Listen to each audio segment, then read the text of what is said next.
Alright, once again, it is knife time. And today, I don't know if this is going to be like the video for today or like a bonus video for the day or maybe just kind of like a knife history. I don't even know. But I kind of want to revisit a knife that I did a video about 6 months back. And I think this is one of the most and I don't know why I'm going to attach in a video from the man himself who designed and made this.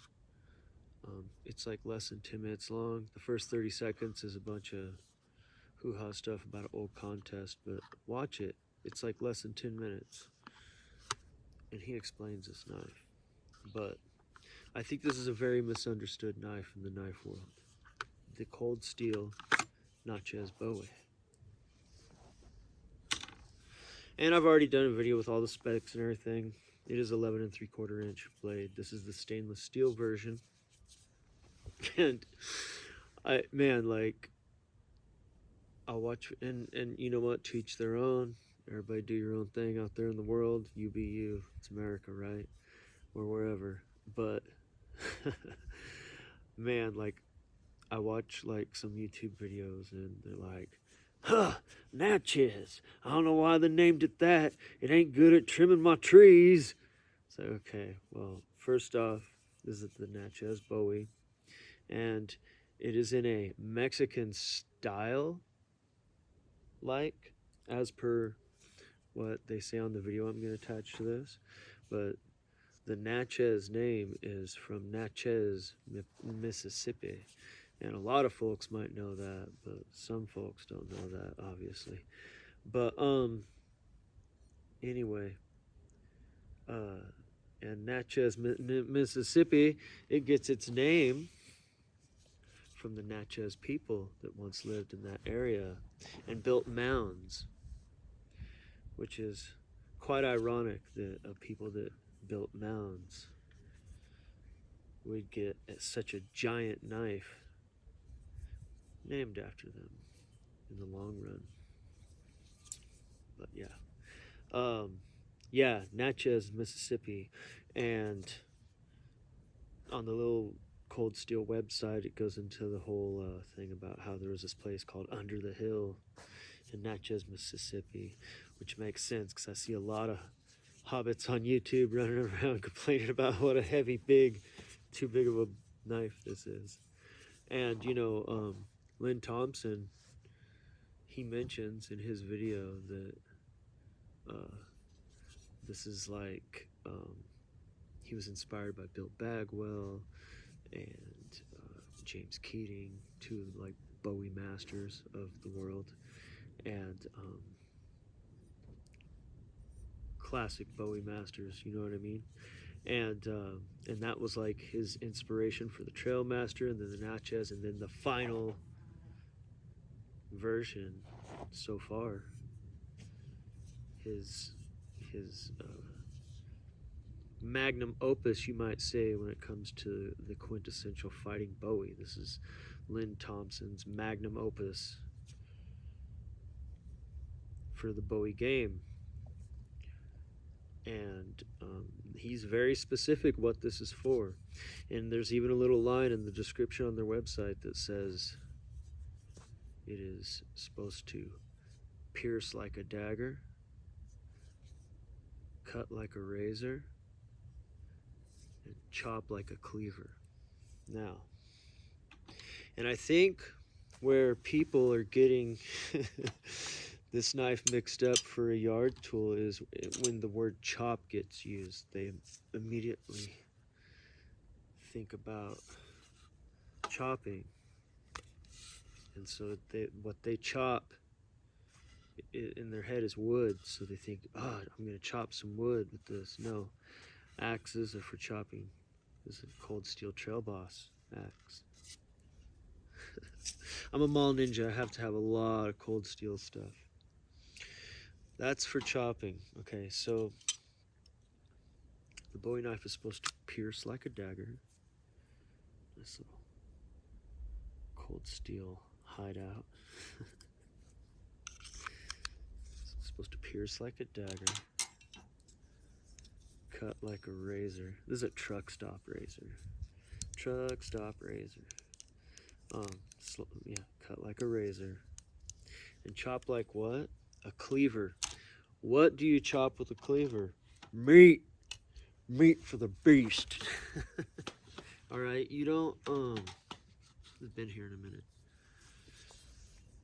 Alright? You don't chop wood with that. That's for chopping meat. Chopping chops. Would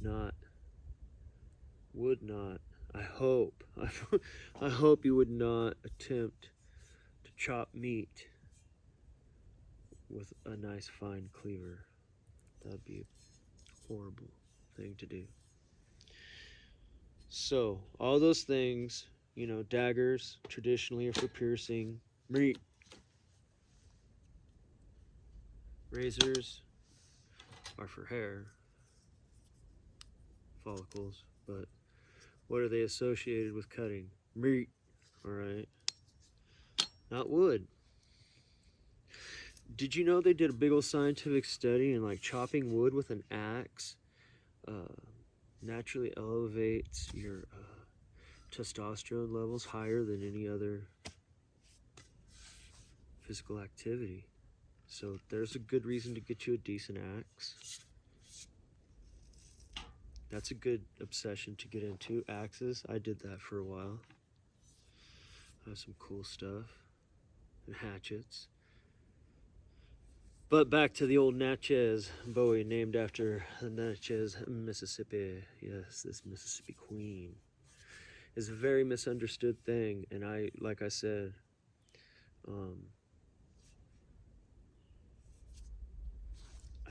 it was designed to be one thing, you know.